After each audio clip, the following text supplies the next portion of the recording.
মানুষ যখন দুনিয়া ছেড়ে চলে যায় তখন তার জন্য মায়ার দরজাগুলো খুলে যায়। প্রকৃতপক্ষে যখন মানুষ বেঁচে থাকে, যখন সে জীবনের সাথে যুদ্ধ করে, তখন কেউ আগায় আসে না।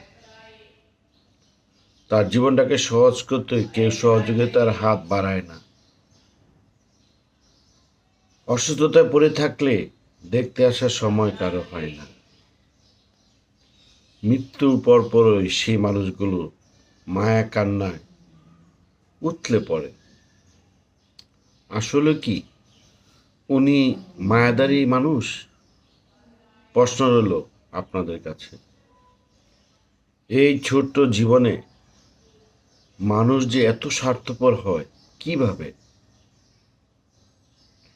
কেন চিন্তা করে না যে কাফনের সাদা কাপড়ের সাথে কোনো পকেট থাকে না?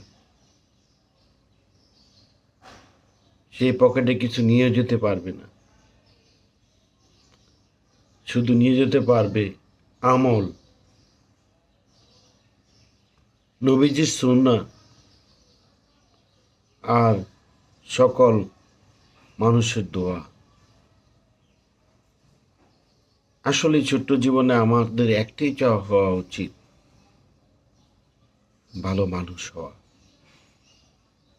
এটি সবচেয়ে গুরুত্বপূর্ণ, এর উপরে কিছু নেই। আমরা সারা জীবনে যদি ভালো মানুষ হতে না পারি, আমাদের যাওয়ার সময় যদি আমরা সঠিক আমল নিয়ে না যেতে পারি, তাহলে আমাদের কি অবস্থা হবে একমাত্র উপর আল্লাহই জানেন।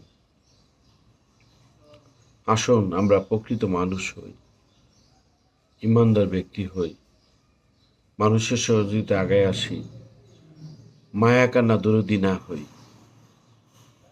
সফল মানুষ হই।